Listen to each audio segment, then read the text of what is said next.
abakulembeze b'eddiini sigamba eno yokka eya SDA naye eddiini ez'enjawulo tebayinza kutugamba nti baagala Katonda oba ffe okutwagazisa Katonda nga ffe abantu be batwala tebatwagala. Nammwe nno temwerimba nti mwagala Katonda nga toyagala muliraanwa. Gwe ssebo Katonda gw'otalabangako nandibadde oyina okukkiriza onoomwagala otya ng'ate ono gwe yatonda akuliranye tomwagala.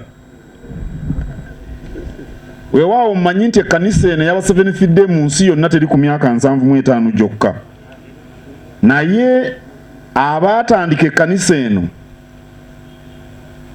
abaatandika okusomesa eddiini, singa tebaakola mulimu mulungi osanga tetwandiwezezza wano myaka 75. Awo nno tubeebaza nnyo. Ndowooza ne nnyina wa Mwami Ssemakula y'omu ku bo. Mbeebaza okukwata obulungi eky'obugagga Kabaka Muteesa II kye yabawa, eky'ettaka okutudde ekkanisa eno.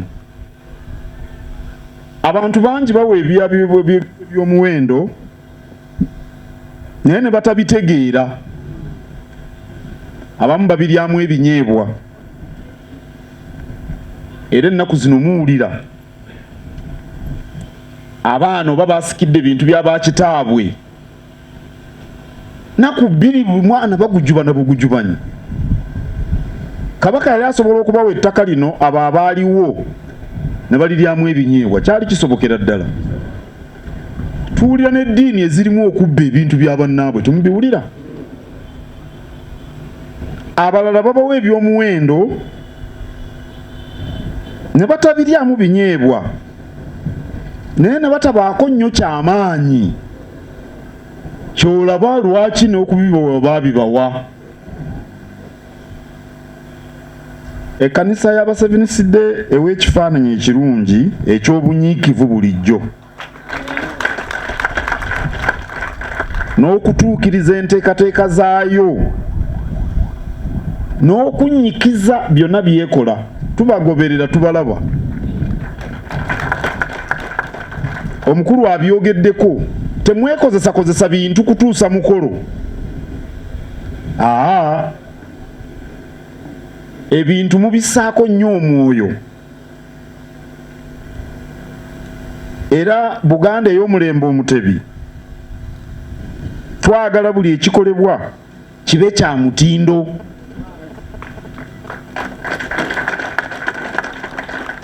Era ngenda nembuuza abantu, Ssaabasajja Kabaka awangaala n'awangaala atya nga gwe tonona mulimu gw'okola? Obuwangaazi bwa Kabaka kitegeeza ssanyu lyaffe, naye essanyu onoolifuna otya nga tolina kyokola kitegeerekeka? Wano bwe mugamba nti Ssaabasajja Kabaka awangaale kitegeerekeka kuba bye mukola mubissaako omwoyo, mukola bya mutindo. Kale engeri Buganda gy'erina omukago ne SDA, tusaana okwongera okutambulira awamu nga tuweereza abantu ba Katonda era abantu ba Ssaabasajja Kabaka, abo ab'enzikiriza SDA naye n'abantu abalala bonna.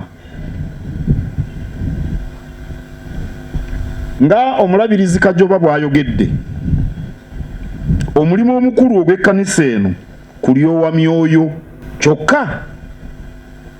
Omwoyo Katonda yaguteeka mu mubiri, era bw'aba tannakugjamu mwoyo olina obuvunaanyizibwa okulabirira omubiri gwo.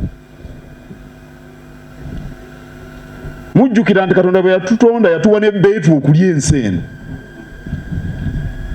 Ekyo kitegeeza nti tulina okuba abalamu mu mibiri, tulyoke tulye ensi eno, tukole.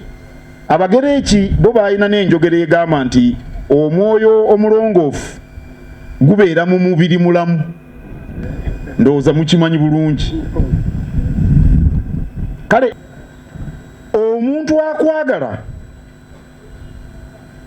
tomulabira mu bigambo bye, omulabira mu bikolwa bye, kubanga ekintu ekisinga okwogera nti nkwagala. Era abakyala baagala nnyo okubalimba nkwagala.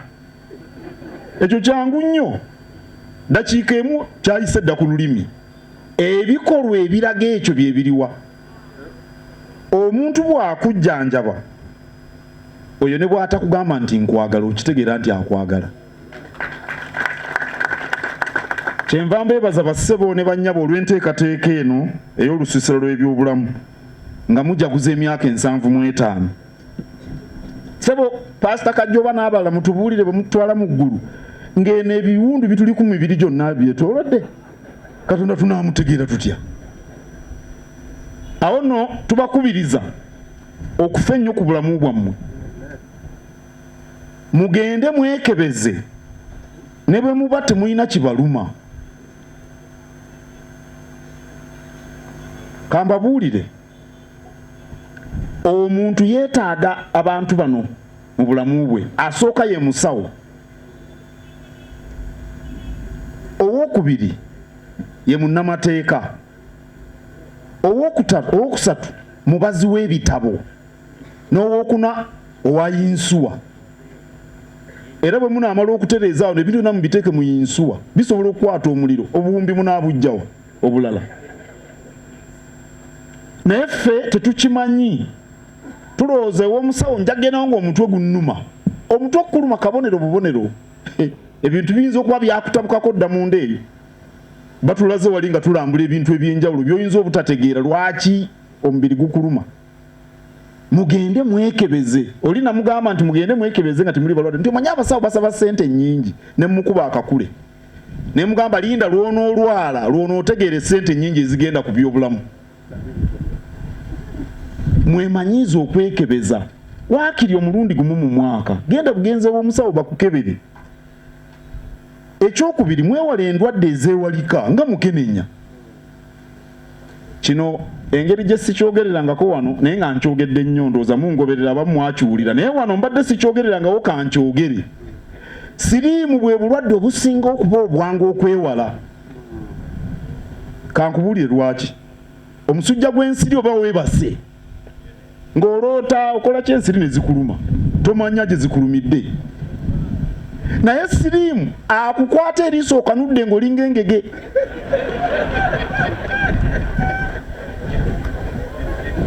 kaakati gwalaba bwoti n'eriiso nga likanuse siriimu lwaki akukwata